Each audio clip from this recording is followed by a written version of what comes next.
J'ai connu Neruda à la libération de la France, quand il est venu en France pour la première fois depuis l'avant-guerre, dans cette France où il était resté si longtemps pour assurer la survie des réfugiés espagnols. Et voilà pourquoi tout à l'heure, en vous entendant parler, Guy Suarez, en vous entendant parler de l'événement, moi, je pensais à l'horreur.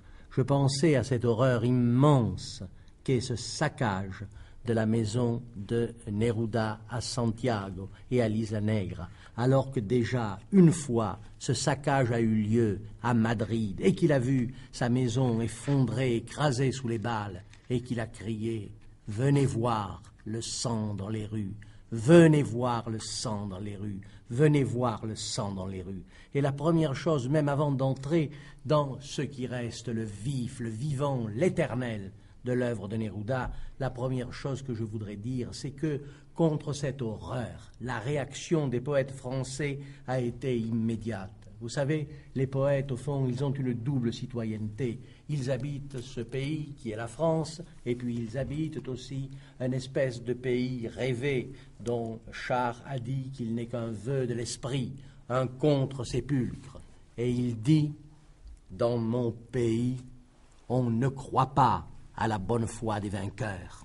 Eh bien, nous non plus, nous n'avons pas à croire à cette bonne foi des vainqueurs, à ceux qui ont dit « Neruda n'a rien à craindre, la gloire lui est assurée, nous le respecterons, il mourra de mort naturelle. » Il n'est pas mort de mort naturelle, il est mort assassiné, il est mort, peut-on dire, les mots à la bouche, c'est-à-dire, pour un poète, les armes à la main. Et cela, notre réaction, à nous, poètes français, a été immédiate. J'apprenais, avant de venir ici, qu'Aragon et d'autres intellectuels ont pris l'initiative d'organiser le jeudi 4 octobre, salle Pleyel, à 20h30, une soirée d'hommage à Pablo Neruda, avec le concours des plus grands artistes français. Je crois que c'est cela que j'ai à dire d'abord, cela qui par-dessus tout me tient à cœur, cela qui soutient et qui défend Neruda et qui prolonge l'écho de son œuvre en nous, l'immortel Neruda. La France ne l'abandonnera pas et elle va commencer à le montrer jeudi à 20h30. Jean Marcenac, vous avez écrit un livre sur Pablo Neruda, vous connaissez donc bien sa vie. J'aimerais que vous nous situiez un peu cette vie. Alors si vous voulez, maintenant que j'ai fait sa part à la douleur, à l'indignation et à la colère, enfin fait sa part, elle durera aussi longtemps que moi, nous pouvons regarder ces choses d'un point de vue de l'analyse littéraire. Ce que disait tout à l'heure Guy Suarez est parfaitement juste. Il y a deux périodes dans l'œuvre de Neruda. Une qui est proprement lyrique, et puis tout d'un coup, à la suite de cette expérience du monde... Je vous arrête parce que je voudrais savoir où est né, tout simplement aussi, Pablo Neruda. Quelle a été sa jeunesse, son enfance? Il est né à Temuco, dans le... un coin reculé du Chili, un coin reculé, dans l'extrême sud, oui. Il est le fils d'un constructeur de chemin de fer. Vous savez l'importance que dans un pays tout en longueur, comme le Chili, ont les communications, le problème des communications.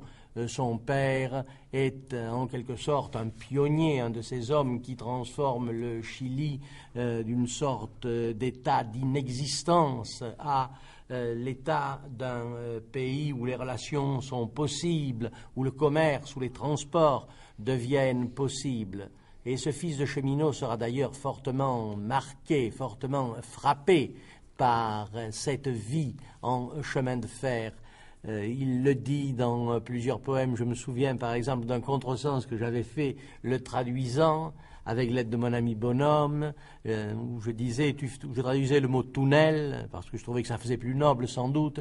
Tu fus seul comme un gouffre, les oiseaux te fuyaient. En réalité, tu fus dans un tunnel, les oiseaux te fuyaient. Voilà quelle était la bonne traduction, celle que j'ai rétablie dans les éditions ultérieures, parce qu'il est évident que pour Neruda, cette vie du chemin de fer a été une chose absolument fantastique. Il a appris à y connaître à la fois la variété infinie du Chili, à mesure que s'allongeaient les deux rubans d'acier des rails, et il a appris en même temps, pour la première fois, à y connaître le travail et la dignité des travailleurs. Une semence a été jetée, qui a grandi dans le lyrisme et qui ensuite s'est épanouie devant le malheur du monde, expérimenté comme diplomate, et devant l'horreur fondamentale de la guerre d'Espagne, celle de ce que j'appelais tout à l'heure la mutation, le changement.